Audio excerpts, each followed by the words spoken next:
You ever see a thing so wrong it makes the air in your lungs turn to poison? That's what it was like in Rob's Bend that day. The sun was beating down, turning the whole dusty street into an oven, but the heat wasn't what was making people sweat. It was something else, something ugly. She was standing on a wagon platform like she was an old piece of furniture. A burlap sack was tied over her head. You couldn't see her face, just the shape of it. Her feet were bare, and you could see little trickles of blood seeping into the dry, cracked wood beneath her. Her hands were bound tight in front of her, like a horse thief caught in the act, and they were bidding on her. Men who called themselves decent, men who went to church on Sunday. They were laughing, shouting, turning a human soul into a spectacle. $1! A voice boomed out. It was Garrett Sloan, a big man with a belly that spilled over his belt buckle, and a laugh that sounded like rocks grinding together. $1 for a real Comanche savage. Yours to keep, the crowd roared. A wave of sick laughter rolled through the street. Old-timers with faces like leather maps and young cowboys with nothing but cheap whiskey and cruelty in their eyes. It was a carnival of spite, and on the edge of that whole rotten scene, a man named Caleb Morgan stood watching. His heart was hammering against his ribs like a trapped bird. Caleb had seen his share of darkness. He'd seen it in the mud-soaked fields of Gettysburg, watched it flicker in the eyes of boys too young to shave as the life drained out of them. He thought he'd seen the worst of what men could do to each other. He was wrong. This was different. This was evil with an audience. Evil that was being cheered on. Every instinct he had screamed at him to turn around, to get on his horse and ride away. That's what a man like him was supposed to do. Keep his head down, mind his own business, and let the world finish rotting itself away. He'd come to town for flour and salt, not a war. He was about to do just that. He was about to turn his back on the whole damn thing. But then, the girl on the wagon stumbled. Just a little thing. Her knees buckled for a split second, maybe from the heat, maybe from the shame of it all. It was a tiny flicker of humanity in the middle of a monster's ball. And that was it. That was the moment everything changed. $1, Caleb said. His voice wasn't loud. It was quiet, flat, and cold as a winter stone. But it cut through the laughter like a razor. The whole crowd went dead silent. You could have heard a pin drop in the dust. Every eye in Rob's Bend swung around to fix on the lonely farmer at the edge of the crowd. Garrett Sloan's greasy smirk returned. Well, look what we have here. The silent soldier wants to play. He spat a wad of tobacco juice near Caleb's boots. Sold! To the widower with a death wish. Caleb didn't react. He just walked forward, his boots making no sound in the thick dust. He climbed onto the wagon, the wood groaning under his weight. He pulled out the knife he used for skinning rabbits and, with one clean slice, cut the ropes binding her hands. Then he reached up and pulled the burlap sack off her head. He was expecting to see a broken thing, a girl with fear in her eyes, with tears streaming down her face.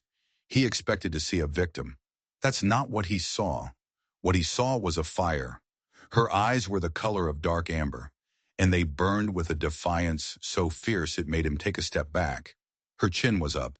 Her shoulders were squared. She wasn't scared. She wasn't broken. She was a warrior staring down an army. He didn't know her name. He didn't know her story. But in that one searing moment, as he looked into those burning amber eyes, Caleb Morgan knew one thing for certain. He hadn't just bought a woman. He had just enlisted in a war he was in no way prepared to fight. The ride back to Caleb's ranch was the quietest kind of loud you can imagine. The only sounds were the plod of his old horse, the creak of the saddle leather, and the soft, steady whisper of the wind through the tall grass. Caleb didn't say a word. Not one. It wasn't because he was trying to be intimidating or mysterious. It was because he had absolutely no idea what in God's name to say. What do you say to a person you just bought for $1? He'd lived alone for 7 long years, ever since his wife, Mary, had been taken by the fever. The silence of his small cabin had become his only companion. Most days he didn't mind it. It was simple, predictable. But now that silence was shattered, not by noise but by a presence. The woman walked behind his horse. He'd offered her to ride, but she just stared at him with those unreadable eyes, so he'd given up. She walked barefoot over the rocky, sun-baked ground. and she didn't so much as wince. Her pace was steady, her back was straight. She wasn't following him like a prisoner. She was pacing him like a predator. By the time the sun started to bleed across the horizon, they reached his ranch. It wasn't much. A small, sturdy cabin he'd built with his own hands, a barn that leaned a little to the left, and a few acres of stubborn land that fought him every step of the way. Tonight, it looked smaller than usual, almost like it was ashamed. Caleb felt that too. He slid off his horse and gestured vaguely toward the barn. "You can stay in there," he said, his voice rusty from disuse. "There's a cot, fresh water." She gave no sign that she'd heard him. She just stood there watching him, her gaze so intense it felt like he was the one being judged. He unsaddled his horse, his hands fumbling with the buckles, feeling her eyes on his back the entire time. He led the horse into the barn, and she followed, her steps as silent as a shadow. That night, Caleb couldn't sleep. He lay on his cot in the cabin, staring up at the dark ceiling. The silence wasn't the same anymore. It had a heartbeat now. It had a weight. He kept thinking about those eyes. Not just the defiance in them, but something else. Something deeper. A story he couldn't read. The next morning he woke before dawn, the way he always did. He made coffee and fried up some bacon and eggs. He put a plate of food and a tin mug of coffee on the porch rail, then went about his chores, trying not to look toward the barn.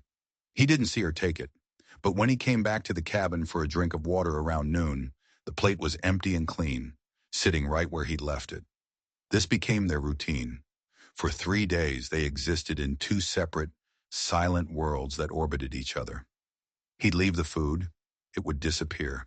He'd work the fields, and sometimes, out of the corner of his eye, he'd see her standing in the barn doorway, just watching. Not watching him, necessarily. Watching everything. The sky, the birds, the way the wind moved the grass. He started to notice little things. One morning he went to fix the broken latch on the main gate, a chore he'd been putting off for weeks. When he got there, it was already fixed. Not just patched up, but reinforced with a clever bit of wiring that was stronger than his original design. Another afternoon, he came back to the cabin to find a shirt he'd torn on a barbed wire fence lying on his porch. The rip was gone, replaced by a line of stitches so neat and perfect it looked like it had been done by a machine. He hadn't even seen her come near the cabin. He knew it was her, but he didn't know why. He was the one who had bought her, who had saved her. So why did it feel like she was the one taking care of things? He started talking. Not to her exactly. He just started talking out loud as he worked. He talked about the cows, about how one of them was due to calf soon. He talked about the coming weather, how the clouds on the horizon meant rain was coming. He talked about the persistent ache in his left knee, a souvenir from the war. He never got an answer. He never expected one. But he could feel her listening. The silence from the barn felt different now. It was an attentive silence. Then came the storm. It wasn't just rain. It was a monster. The sky turned a bruised, sickly shade of purple-black. The clouds didn't roll in. They charged like an invading army. The wind started to howl, a low moan that grew into a full-throated scream, ripping at the shingles on his roof. Caleb ran for the barn, needing to get the cattle inside before the heavens opened up. He threw open the big wooden doors and froze. She was standing just inside the doorway, not looking at him, but staring out at the approaching storm. And there was a look on her face he'd never seen before. It wasn't defiance. It wasn't anger. It was a kind of grim recognition, like she was facing an old and hated enemy. "Get back!" he yelled over the rising wind. "Get inside the cabin. It's safer." She didn't move. She didn't even seem to hear him. It was like she was in a trance, watching the sky boil. Then a bolt of lightning split the world in two. It struck a tall cottonwood tree on the ridge, the crack of it so loud it felt like it had gone off right beside his ear. The tree exploded in a shower of splinters and fire. That's when he saw it. For just a fraction of a second, the flash of lightning illuminated her face, and he saw a flicker of pure, undiluted terror in her eyes. It was gone as fast as it appeared, replaced by that familiar, stoic mask. But he had seen it. The storm didn't scare him. He'd lived through worse. But that single look on her face, that terrified him. Because it meant that whatever horrors she had faced, Whatever had made her build those walls around herself so high and thick, there were still things in this world that could tear them down. And he had a sudden, gut-wrenching feeling that the storm in the sky was nothing compared to the one that was coming for them on the ground. After the storm passed, leaving the air clean and smelling of wet earth, the unspoken tension between them began to change. It wasn't a sudden shift, but a slow, quiet turning, like the seasons. The silence was still there, but it was no longer a wall. It was becoming a language. The morning offerings of coffee and cornbread on the porch continued, but now she didn't wait for him to leave. She would emerge from the barn as he was setting the plate down, and for a few seconds they would stand there, separated by the length of the porch, in a silent acknowledgement. She would give him a slow, deliberate nod, then take the food. It was more communication than they'd had in a week. She started sitting on the top step of the barn, watching him work, not hiding in the shadows anymore. It was a statement. I am here. I am not afraid. He wanted to know her name. It felt wrong to keep thinking of her as the woman, but he didn't know how to ask. How do you ask for a name without a voice? The answer came one morning, not from a sound, but from the dirt. He walked out onto the porch with his morning coffee and saw that an old cracked leather saddle he thought he'd lost months ago was placed neatly on the porch rail. It had been cleaned and oiled, the leather soft and supple again, and next to it, etched carefully into the layer of dust on the rail, was a drawing. It was a flower, a simple, elegant drawing of a prairie wildflower with a long stem and delicate petals. Caleb stared at it for a long time. That night, after a long day of mending fences the storm had knocked down, he lit a lantern in his cabin and pulled out a heavy dust-covered book from a wooden chest. It was Mary's. She had loved botany, loved learning the names and properties of every plant that grew on their land. He flipped through the brittle, yellowed pages, his rough fingers gentle on the paper. He almost gave up, but then, on page 47, he found it. The exact same flower from the drawing. Beneath the detailed sketch was a description, and below that, in Mary's neat handwriting, was a note. Ayana, Comanche name for this flower. It means eternal bloom, or the one who perseveres. Ayana. The name felt right. It felt strong. It felt like her. The next morning, when he placed the plate of food on the porch rail, he didn't just walk away. He stood there for a moment, and as she emerged from the barn, he spoke the name softly, letting it hang in the cool morning air. Ayana. She stopped dead in her tracks. She didn't flinch. She didn't look startled. She just stood perfectly still, her eyes locked on his.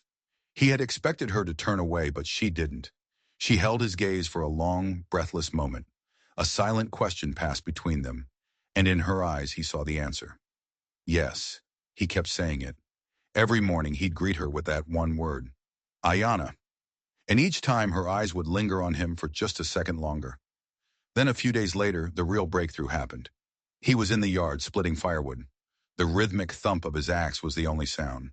He paused to wipe the sweat from his brow and saw her standing on the porch. She was watching him. Caleb, she said. The word was quiet, steady, and clear. It wasn't a question.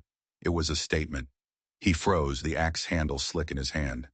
After 7 years of hearing his own name only in his head, hearing it spoken in someone else's voice was a shock. It was like music. He just stared at her, unable to speak. She simply nodded once, as if to say, now we are even, and then she turned and walked back toward the barn. They still didn't talk much after that. They didn't need to. The dam of silence had been broken, and that was enough. They started working together. He'd be mending a fence, and he'd turn around to find she had already gathered and laid out the posts he needed. She started a small garden near the cabin, and her hands seemed to have a magic touch, coaxing life from the stubborn soil. One evening, he was reading by the firelight, stumbling through the pages of one of Mary's old novels. He looked up and saw Ayana sitting in the corner, watching him, a small, almost imperceptible smile on her face when he mispronounced a difficult word. They were building something, not with words, but with shared work and quiet moments. It was slow and honest and real. A few weeks later, he was sitting on the porch steps, sharpening the blade of a hoe as the sun went down, painting the sky in shades of orange and purple. The day's work was done. A feeling of peace, one he hadn't felt in years, settled over him. Ayana came and sat on the step beside him. Not too close, but not far either. She just sat there, watching the sunset with him. After a few minutes, she reached out and gently placed her hand over his on the handle of the hoe. Her touch was light, but it sent a jolt through him. It wasn't a romantic touch. It was a touch of solidarity, a touch that said, "We are in this together." For the first time since Mary died, Caleb didn't feel like a man who was just surviving. He felt like a man who was living. And if he had known what was coming for them, he would have dropped that hoe and spent the entire night sharpening his rifle instead. Because that's the thing about peace. You never realize how fragile it is, or how much you desperately need it, until you hear the sound of hoofbeats on the horizon, coming to burn it all to the ground. Word travels fast in a place like Rob's Bend, especially when the words are soaked in whiskey and malice. The whispers about Caleb Morgan and the Comanche woman he'd bought had curdled into something ugly. To some it was a scandal, to others a dark joke. But to Garrett Sloan, it was a personal insult, a festering wound to his bloated pride. You see, Garrett was used to getting his way. His father practically owned the town, and Garrett moved through life like he owned everyone in it. He dragged Ayana into town planning to sell her off quick for a nice profit, have a few drinks, and move on to his next bit of cruelty. Instead, that quiet ghost of a man farmer had made him look like a fool, staring him down in front of the whole town and taking his property for a single, insulting dollar. Now every time Garrett walked into the saloon, he heard the snickers. He saw the sideways glances. The story had grown with each telling, and in every version, he was the punchline. And for a man whose only real currency was fear and intimidation, being laughed at was worse than being shot. A man like Garrett Sloan doesn't forget an embarrassment like that. He lets it simmer. He nurtures it like a precious grudge, feeds it with whiskey and hate until it's big and strong enough to make a real mess. And he had decided that the time for waiting was over. It was a dusty afternoon, the kind where the heat makes the air shimmer. Caleb was mending a stretch of fence at the far end of his property when he saw it, a cloud on the horizon. Not a rain cloud. This was the kind of cloud kicked up by a lot of horses moving fast. A cold knot formed in Caleb's stomach. He dropped the fence post he was holding. He didn't run. He didn't panic. He just started walking back toward the cabin, his pace steady and deliberate. "Ayana," he called out, his voice calm, carrying in the still air. She was tending to her garden, her back to him. "Go inside, lock the door." She looked up, her eyes immediately finding the dust cloud in the distance. She didn't ask questions. She didn't hesitate. She simply wiped her hands on her trousers, stood up, and slipped silently into the cabin. The solid thunk of the heavy wooden bar sliding into place echoed across the yard. The riders didn't slow down as they approached.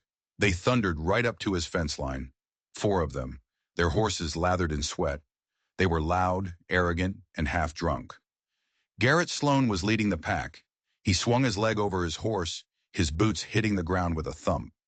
He hitched his gun belt and swaggered toward Caleb, a greasy, self-satisfied smirk plastered on his face. The other 3 men stayed on their horses, their hands resting near their pistols, looking bored and dangerous. "Afternoon, Morgan," Sloan spat, making Caleb's name sound like a curse. "Heard you've been playing house. I'm here to collect my stolen goods." Caleb didn't move a muscle. He just stood there, his hands loose at his sides, his face as impassive as granite. "She's not goods, she's Sloan, and she's not stolen." Sloan let out a short, ugly laugh. "Oh, is that right? What is she then?" Caleb took a slow breath. He hadn't planned on saying the words. He hadn't even let himself think them. But now, with the threat standing right in front of him, the truth came out, simple and solid. "She's my wife." The words hung in the hot, dusty air. It wasn't a legal truth, not by any stretch of the imagination, but in his heart, in the quiet, rebuilt corners of his soul, it was the truest thing he'd ever said. Sloane's smirk faltered for a second, replaced by a flash of disbelief, and then his face twisted into a mask of rage. "Wife?" he roared, his voice cracking. "You think saying a word changes anything? That savage belongs to me. The town paid for her entertainment, and I'm here to take her back. He took another step forward, his hand dropping to the butt of his pistol. You can give her up easy, or you can die here in the dirt. Makes no difference to me. But what Sloane didn't see, what he couldn't have possibly known, was that while he was talking, Caleb's right hand had drifted ever so slightly. It was now resting on the handle of the old worn axe he'd been using to split wood, which was leaning against the cabin wall just a few feet away. She's not going anywhere, Caleb said, his voice dropping to a low, deadly whisper. His eyes were locked on Sloane's, and for the first time, Sloane saw something in them that wasn't grief or loneliness. It was the cold, hard calm of a man who had seen death up close and was no longer afraid of it. You can leave my land now, or you can find out just how serious I am. For a long, tense second, the only sound was the buzz of flies and the nervous shifting of the horses. Sloane's men were looking at each other, their drunken confidence starting to evaporate in the face of Caleb's chilling resolve. Sloane's hand twitched, his fingers curling around his gun. And then, the cabin door creaked open. It wasn't loud, but in the dead silence, it sounded like a gunshot. Everyone's heads snapped toward the sound. Ayanna stepped out onto the porch. She wasn't holding a weapon. She wasn't crying or screaming. She was wearing a simple blue calico dress, one of Mary's that Caleb had left for her. She walked to the edge of the porch and stood beside Caleb, her head held high, her amber eyes burning with that same fire he'd seen on the auction block. She didn't say a word. She just stood there, a united front. But as she stepped into the sunlight, Sloane's eyes widened. He wasn't looking at her face anymore. He was staring at something hanging from a leather cord around her neck. A small, intricately carved wooden bird. Sloane's face went pale. The rage was gone, replaced by something that looked like pure, superstitious fear. Where did you get that? He stammered, pointing a trembling finger at the necklace. Ayanna's expression didn't change, but she slowly raised a hand and closed her fingers around the carving. And Caleb realized a terrifying new truth. Garrett Sloane hadn't come back for a woman. He'd come back for something she was wearing, and whatever it was, it scared the hell out of him. The air in the yard was so thick with tension, you could have cut it with a knife. Sloane kept staring at the wooden bird around Ayanna's neck, his drunken bluster completely gone, replaced by a raw, naked fear that made his men exchange nervous glances. That's impossible, Sloane whispered, more to himself than to anyone else. He said he got rid of it. Caleb didn't know what was happening, but he knew an advantage when he saw one. He took a half step forward, positioning himself slightly in front of Ayanna, his hand never leaving the handle of the axe. You heard me, Sloane, Caleb said, his voice low and steady. Leave, now. Sloane looked from the necklace to Caleb's cold, unwavering eyes and then back to Ayanna. He saw something there he hadn't bargained for. This wasn't a scared farmer and a captive woman. This was something else, a fortress. He saw two people who had already lost everything and had nothing left to fear from a man like him. He muttered something under his breath, a curse or a prayer, it was hard to tell. Without another word, he backed away, almost stumbling over his own feet. He clambered back onto his horse, his movements clumsy and panicked. Let's go, he snarled at his men, yanking on the reins so hard his horse reared up in protest. They didn't need to be told twice. They weren't here for this kind of fight. They were bullies, not soldiers. They wheeled their horses around and galloped away, leaving a cloud of dust and confusion in their wake. Caleb stood there unmoving until the sound of their hoofbeats had completely faded. He didn't lower the axe. He just turned his head and looked at Ayanna. He had so many questions. What was that necklace? What did Sloane mean? But Ayanna just looked at him, and in her eyes he saw not just gratitude, but a shared victory. They hadn't spoken more than a handful of words to each other, but in that moment they understood each other perfectly. That night the silence in the cabin felt different again. The danger was gone, for now, but something else had settled in its place. A bond, forged in the heat of that confrontation. They ate their dinner of beans and cornbread without speaking, but the quiet was comfortable, easy. After they ate, Caleb lit the lantern and sat down in his usual chair with his book. But he couldn't focus on the words. His mind kept replaying the scene in the yard, Sloane's terrified face, the wooden bird. He looked over at Ayanna. She was sitting by the hearth, carefully sharpening a small knife against a whetstone. The firelight danced on her face, making her look like she was carved from stone and flame. Finally, he couldn't take the mystery anymore. "Ayanna," he said, his voice soft. "The necklace. What is it?" She stopped sharpening the knife. She looked at him, her expression thoughtful, as if weighing whether or not she could trust him with the truth. After a long moment, she reached up and gently took the necklace off from around her neck. She didn't hand it to him. Instead, she walked over to the small, rough-hewn table in the center of the room and placed it down. Then, using the tip of her knife, she began to draw in the thin layer of dust and flour on the table's surface. She drew a map. It was a rough map, but the landmarks were clear. A winding river, a cluster of 3 large rocks, a solitary, lightning-scarred tree. Caleb recognized it immediately. It was his land. The 3 rocks were on the northern edge of his property. The lightning-scarred tree was the very one that had been struck during the storm. Then she drew a small X near the base of the tree. Next to the map, she drew something else. She drew a picture of men on horseback, men who looked like Sloane and his thugs. They were surrounding a small camp. She drew figures on the ground, in a chilling line of X's over their eyes.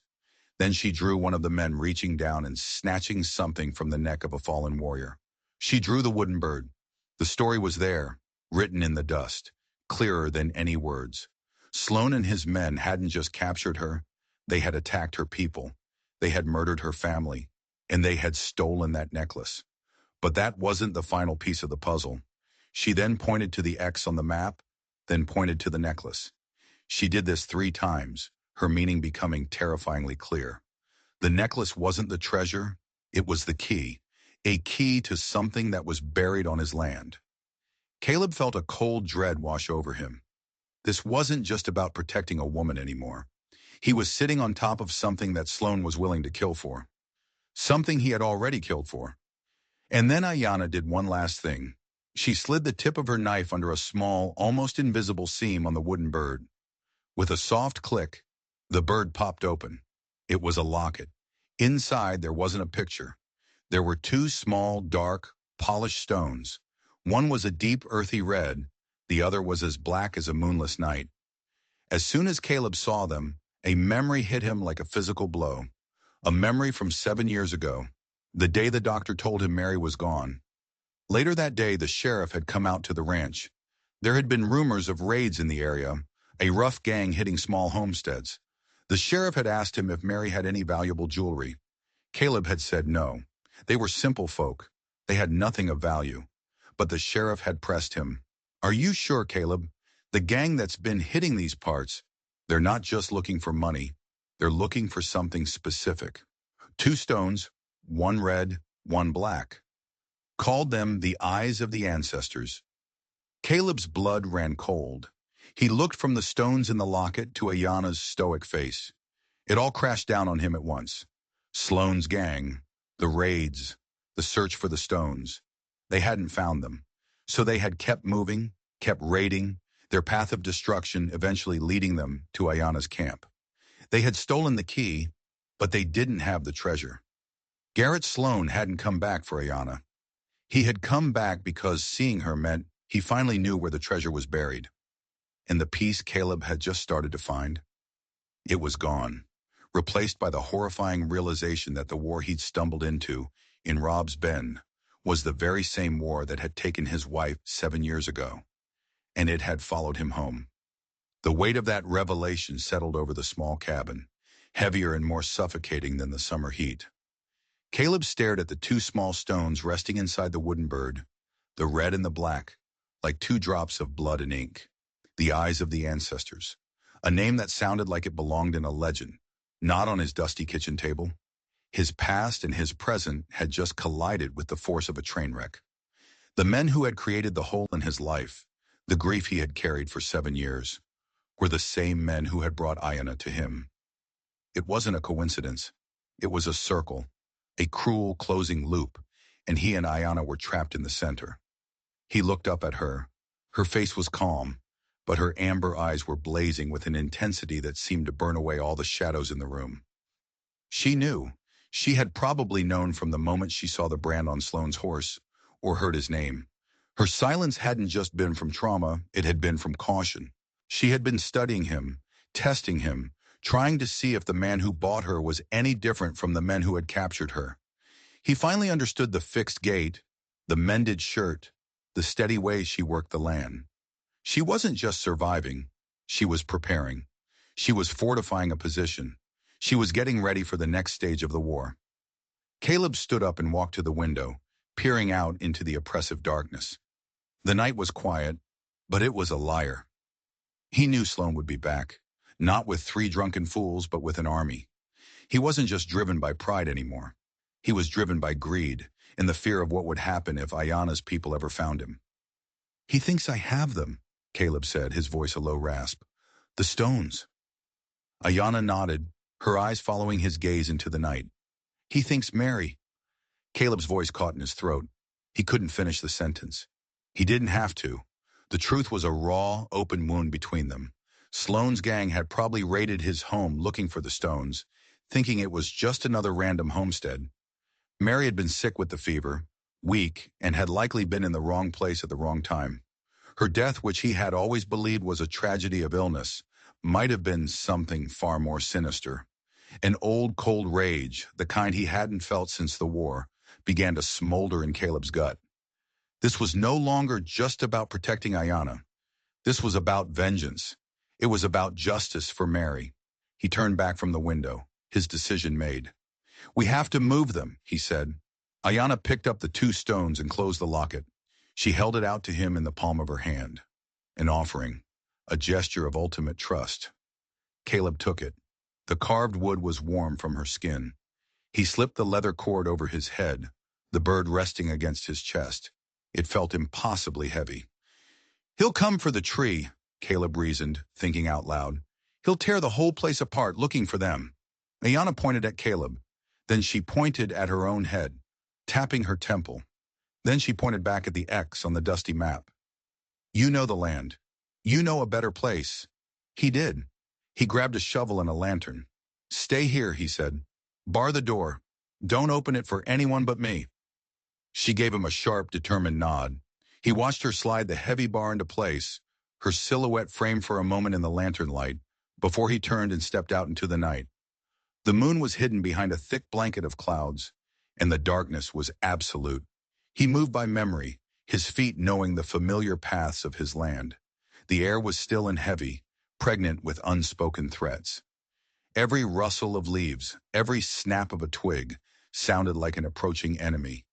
He didn't go to the lightning-scarred tree. That would be the first place Sloane would look. Instead, he headed for the old well at the back of his property. It had run dry years ago, and he'd covered it with heavy planks of wood. It was the last place anyone would think to look for something valuable. He pried off the planks, the wood groaning in protest. A wave of cool, musty air rose from the darkness below. He lowered the lantern, its light illuminating the stone-lined walls of the deep black hole. About 10 feet down, there was a small alcove where a stone had fallen out, a perfect hiding place. He tied the locket securely to the lantern's handle and carefully lowered it down into the well. He guided it into the alcove, then gently shook the handle until the locket slipped off and fell into the dark recess. Safe. He pulled the lantern back up and replaced the heavy planks, kicking dirt and leaves over them to make them look undisturbed. As he stood up, wiping the sweat and grime from his hands, he heard a sound. It was faint at first, a low, rhythmic crunching. It wasn't an animal. It was the sound of boots on dry gravel, and it was close. Caleb dropped to the ground, his heart pounding in his chest. He extinguished the lantern, plunging himself into total darkness. He drew the old Colt revolver he always carried tucked into his belt, the metallic click of the hammer being pulled back, seeming deafeningly loud in the silence. He peered through the tall grass, his eyes straining to pierce the gloom. He saw them. 2 dark figures, moving slowly and deliberately along his fence line. They weren't making for the house. They were moving from post to post, methodically cutting the barbed wire. They were surrounding him, pinning him in. Sloane wasn't waiting for morning. He was laying a trap, and Caleb had just walked right out of the cabin and into the middle of it. He was cut off, alone in the dark, with Sloane's men closing in around him. He looked back toward the faint, warm glow of the light from the cabin window, where Ayanna waited, and a chilling thought gripped him. Maybe the trap wasn't for him at all. Maybe he was just the distraction. Caleb's mind raced. He was caught in the open, a perfect target, but his own safety was the last thing on his mind. The two men cutting the fence were a diversion, a classic pincer movement he'd seen a dozen times in the war. They were meant to draw his attention, to pull him away from the real target, the cabin, Ayanna. He had to get back, now. He stayed low, crawling on his belly through the tall grass, the damp earth cool against his skin. He moved away from the men, circling wide, using the gentle slope of a small hill to mask his movement. Every nerve was on fire.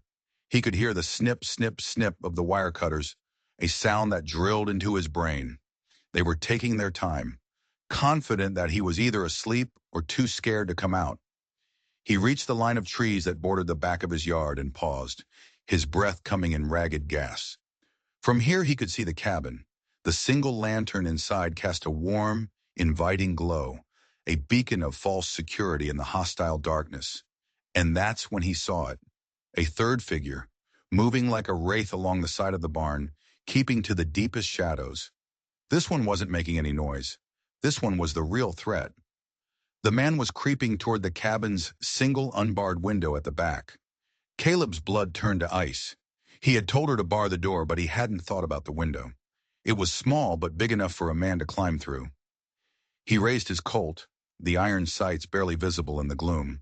The man was almost at the window now, 100 yards away. It was a difficult shot, nearly impossible in this light. He could fire and hope for a lucky hit, but the gunshot would alert everyone. The two men at the fence would come running. Sloane himself was likely out there somewhere, waiting. It would be a full-blown firefight, and he'd be outnumbered and outgunned.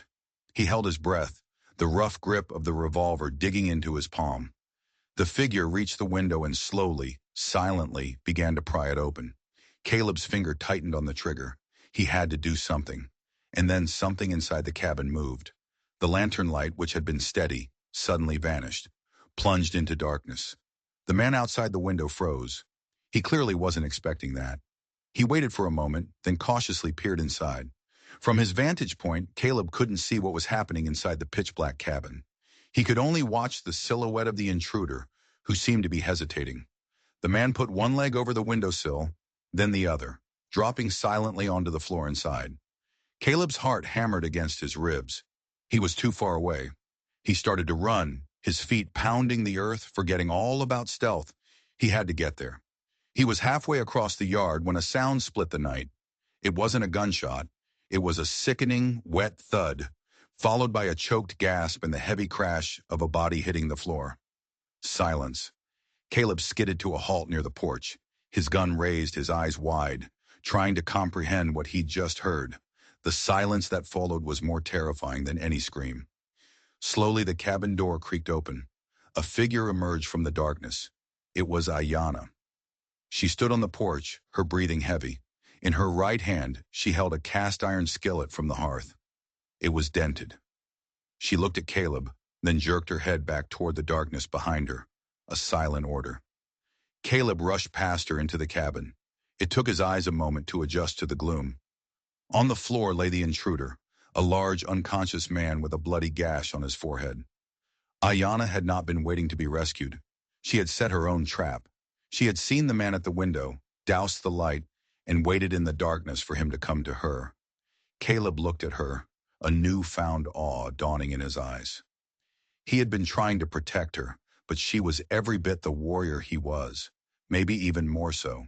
She was smart, cunning, and absolutely lethal. "There are two more," he whispered, his voice hoarse. "At the fence line." Before Ayanna could respond, a voice called out from the darkness, dripping with mock concern. "Everything all right in there, Jed?" It was Sloane. He was closer than Caleb had thought. Caleb and Ayanna exchanged a look. They had one man down, but the rest of the pack was now alerted. They were trapped inside the cabin, and Sloane knew it. Another voice, from a different direction, called out, "He ain't answering, Garrett." "Then I guess we'll have to go knock," Sloane's voice replied, followed by a chilling laugh. Suddenly, the night erupted. A gunshot shattered the front window, sending shards of glass flying into the room. Caleb and Ayana dove to the floor as another shot ripped through the wooden wall where they had just been standing. They weren't just laying a trap anymore. The hunt had begun. They were surrounded, besieged in their own home. Caleb crawled over to the downed man and quickly checked his pockets, his military instincts taking over. He found a second pistol and a box of cartridges. He tossed the gun to Ayana. She caught it out of the air with a practiced ease that sent another jolt of surprise through him. She checked the cylinder, her movements efficient and sure. She had done this before. "Stay away from the windows," Caleb ordered, his voice taking on the command tone of his army days.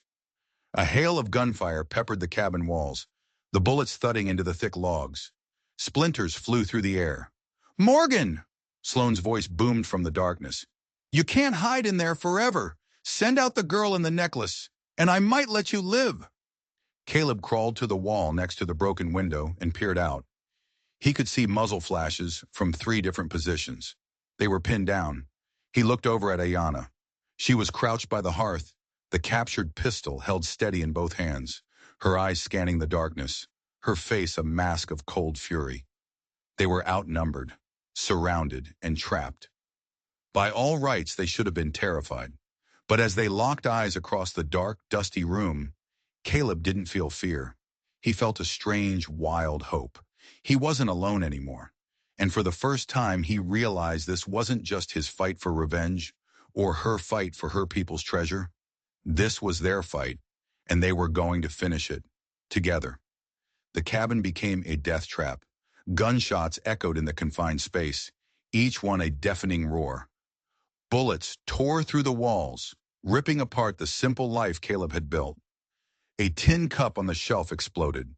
A sack of flour burst, sending a white cloud into the air that mingled with the gray gun smoke, creating a choking, ghostly fog. "Give it up, Morgan," Sloane yelled, his voice sounding closer now. "Last chance." Caleb knew it was a lie. Sloane wouldn't let either of them walk away. They knew too much. "We need a plan," Caleb hissed, crawling over to Ayana, who was positioned near the back wall, using the heavy iron stove for cover. "They'll try to burn us out next." Ayana didn't answer with words. She pointed with the barrel of her pistol. She pointed at the floorboards. Then she dragged the tip of the gun in a line toward the back of the cabin, under his cot. He didn't understand at first. Then it hit him. Mary, his wife, had always been terrified of raids. Years ago, when they first built the cabin, she had insisted they build a root cellar, but with a hidden entrance inside the house. A small trap door, hidden under a loose floorboard beneath the bed. He hadn't thought about it in years. It was a stroke of brilliance. They couldn't fight their way out, but maybe they could disappear. A new sound joined the cacophony of gunfire, the shattering of glass, followed by the sloshing of liquid. Kerosene. Caleb's prediction was coming true. "They're starting the fire!" he yelled over the noise. There was no time to lose. While Ayana laid down covering fire, shooting methodically at the muzzle flashes outside, Caleb scrambled to the cot. He shoved it aside, his hands searching frantically for the loose board. He found it, his fingers slipping into the groove. He heaved it up, revealing a dark square hole in the floor. The smell of damp earth filled the air. A flicker of orange light appeared at the front window. The flames were catching. "Ayana, go!" he shouted, waving her toward the hole. She shook her head, her jaw set stubbornly. She pointed at him, then at the hole. "You first." There was no time to argue. He knew that look. He dropped down into the cellar, landing with a soft thud on the dirt floor. It was small and cramped, but it was safe. He looked up. Ayana was still at her post, firing the last shot from her pistol. Then she threw the empty gun at the encroaching flames near the window, turned, and just as a burning piece of the roof fell where she had been standing, she leaped down into the hole with him. He immediately reached up and pulled the trapdoor shut, plunging them into absolute suffocating darkness. Above them, the world was ending. They could hear the roar of the fire, a hungry, living beast devouring their home. The crackle of burning wood, the crash of the roof caving in, the triumphant shouts of Sloane's men outside. They huddled together in the dark, the heat from above pressing down on them. The smoke started to seep through the cracks in the floorboards, making their eyes water and their lungs burn. It felt like being buried alive. Caleb thought it was over. They had escaped the bullets only to be cooked in an oven of their own making. But then he felt Ayana's hand on his arm. She tugged him deeper into the cellar. Her other hand was tracing something on the dirt wall. A line. A tunnel. He remembered now. The cellar didn't just go down. Mary had made him dig a narrow escape tunnel. It ran about 30 feet, coming up in a thicket of bushes well beyond the barn. It was a panic route, a last resort they had hoped they would never have to use. They crawled on their hands and knees through the tight, claustrophobic tunnel, the sound of the fire fading behind them. It felt like they were crawling for miles. Finally, Caleb's hands hit not dirt, but a wooden hatch. He pushed. It gave way with a shower of dirt and dead leaves. He poked his head out. The cool night air was a shock, a blessing. He scrambled out, pulling Ayana up after him. They were hidden in a dense patch of thorny bushes about 50 yards from the inferno that had once been his home. The entire cabin was engulfed in flames, a roaring funeral pyre lighting up the night sky. Sloan and his men were standing around it, their faces illuminated by the fire, laughing and congratulating each other. They were confident, victorious. They thought they had won. "See?" Sloan's voice carried clearly in the night air. "I told you it would be easy. The farmer and his pet are ashes now. Let's find that well and get what we came for." Caleb and Ayana looked at each other in the flickering firelight. Their faces were smudged with soot. Their clothes were torn. They had lost everything. The cabin, the ranch, the quiet life Caleb had tried to build. It was all gone. But they were alive. And they were free. And Sloan had just made a fatal mistake. He thought they were dead. He was no longer hunting them, which meant now they could become the hunters.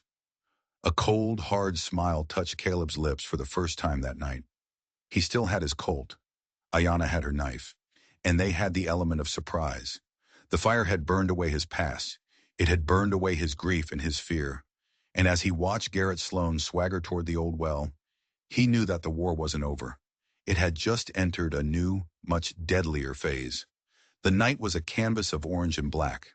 The fire roared, casting long, dancing shadows that turned the familiar landscape of Caleb's ranch into a hellish, alien world. Sloan and his two remaining men, silhouetted against the flames, moved with the swagger of murderers who believed their work was done. "It's gotta be the old well," Sloan was saying, his voice thick with greed. "It's the only place he could have hid it. Start pulling up the boards."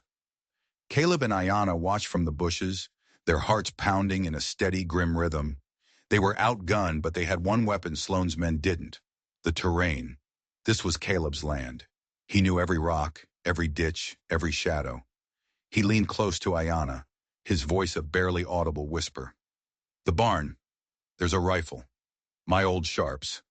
It was a relic from the war, a long-range buffalo gun. In his hands it was a surgeon's scalpel. Ayana nodded, her eyes gleaming with a fierce intelligence. She held up her knife, then pointed toward the two men working at the well. Then she pointed to Sloan, who was standing back, watching them. Then she pointed to herself. Her meaning was clear. "You get the rifle. I'll take care of the distraction." It was a suicidal plan, but it was the only one they had. Caleb squeezed her shoulder once, a silent agreement. Then, like ghosts, they separated. Ayana melted into the shadows, circling toward the well, her movements utterly silent. Caleb, staying low, began a wide, looping run toward the back of the barn, using the noise and distraction of the fire to cover his movements. His lungs burned, but he didn't slow down. He reached the back wall of the barn and slid through a gap where a board had come loose. The air inside was thick with the smell of hay and animals. He moved through the familiar darkness to the small tack room. The rifle was there, hanging on two wooden pegs just where he'd left it. He grabbed it and a nearby box of heavy-caliber cartridges. His hands worked quickly, loading the weapon with the practiced efficiency of a soldier. He crept to a crack in the barn wall that gave him a clear line of sight to the well. He peered through. The two henchmen had managed to pry one of the heavy planks off the well cover. Sloan was standing over them, impatient. "Hurry up!" Sloan barked. "I want those stones!" Caleb rested the long, heavy barrel of the sharps in the crack, the wood cool and steady against his cheek. He drew a bead on the center of Sloane's chest. He could end it right now. One shot, but just as his finger began to squeeze the trigger, a scream ripped through the night. It wasn't a scream of pain. It was a scream of pure terror. One of the men at the well suddenly staggered back, clutching at his throat. He looked down, his eyes wide with shocked disbelief. The handle of Ayana's knife was protruding from just below his collarbone. He gurgled once, a sound like a drowning man, and then collapsed sideways into the dirt. All hell broke loose. The second man spun around, his gun drawn, his face a mask of confusion and panic. "What the—" He never finished the sentence. From the darkness behind him, Ayana exploded into motion. She launched herself at him like a panther, a rock in her hand. She brought it down with brutal force on the back of his head. He crumpled to the ground without a sound. It had taken less than 5 seconds. Garrett Sloane stood frozen for a heartbeat, his mind unable to process the sudden, silent violence. He stared at his 2 fallen men, then at the ghostly figure of Ayana rising from the shadows, her face streaked with soot, her eyes burning with righteous fury. His greed-crazed face contorted into a mask of pure, primal fear. He finally understood. This wasn't a Comanche savage. This was a spirit of vengeance. He fumbled for his pistol, his hands shaking. He fired wildly in her direction, the bullet kicking up dirt a foot to her left. That's when Caleb fired. The roar of the Sharps rifle was like the voice of God. It was nothing like a pistol shot. It was a deep, resonating boom that shook the very air. The bullet didn't hit Sloane. It hit the pistol in his hand. The gun exploded in a shower of sparks and twisted metal. Sloane screamed, clutching his mangled hand, stumbling backward. He had been disarmed, defeated, in a single, surgical shot. He stared in disbelief at his ruined hand, then looked up, his eyes wild with terror, searching the darkness for the source of the shot. He saw nothing. He was alone. His men were dead or dying. His weapon was destroyed. The fire was roaring behind him, and vengeful spirits were emerging from the night in front of him.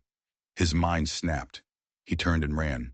He scrambled blindly into the darkness, away from the well, away from Ayana, away from the phantom shooter in the barn. He just ran, screaming and sobbing like a terrified child. Caleb stepped out of the barn, the big rifle held loosely in his hands. Ayana walked over to him, her breathing ragged but steady. They stood together, watching Sloane's pathetic figure disappear into the night. They hadn't killed him. Killing him would have been too easy. An escape. Instead, they had broken him. They had taken everything from him, his power, his pride, his men. They left him with nothing but his own terror. They left him to the darkness, to the whispers of his own guilty conscience, a fate far worse than a quick death. The fire from the cabin began to die down, its angry roar softening to a gentle crackle. The first hint of dawn was beginning to lighten the eastern sky. Caleb looked at Ayana. He opened his mouth to say something, to thank her, to try and find words for the maelstrom of emotions inside him. But before he could speak, they heard a new sound. Hoofbeats. A lot of them. And they were coming fast. It wasn't the sheriff. It was too many riders for a posse. They both spun around, weapons raised, ready for the next fight. A dozen riders crested the hill, their forms silhouetted against the pale morning light. They weren't cowboys, they were warriors. Their hair was long, their faces were painted for war. They were Comanche. At the head of the group was a tall, imposing man, with a face like a hawk. He pulled his horse to a stop, and his sharp, intelligent eyes swept over the scene. The burning ruins of the cabin, the bodies on the ground, and finally the 2 figures standing beside the well. His gaze fell on Ayana. His stern face broke, and a single word escaped his lips. A word full of disbelief and relief. "Sister?"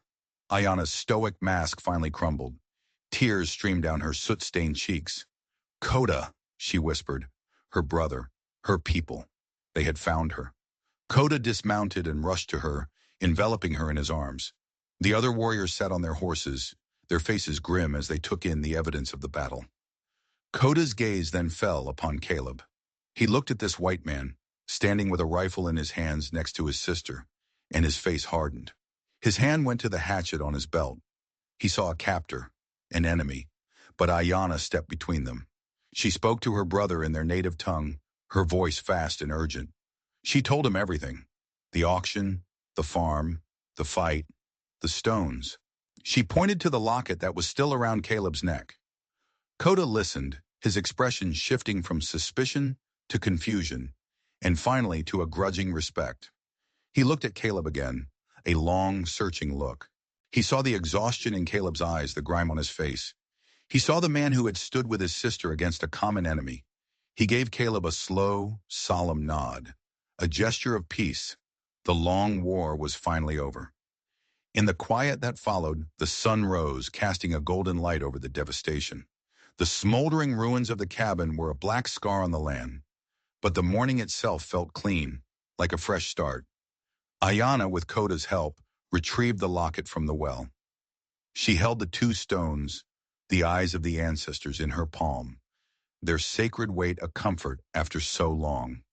Her quest was over. She was safe. She was with her family. She and Caleb stood near the barn as the Comanche warriors prepared to leave. There were no words left to say.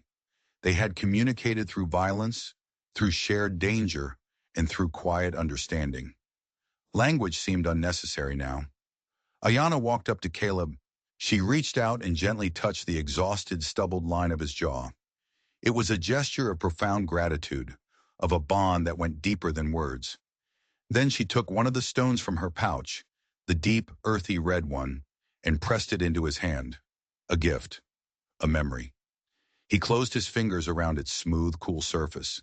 She looked at him one last time, her amber eyes conveying a whole lifetime of thanks.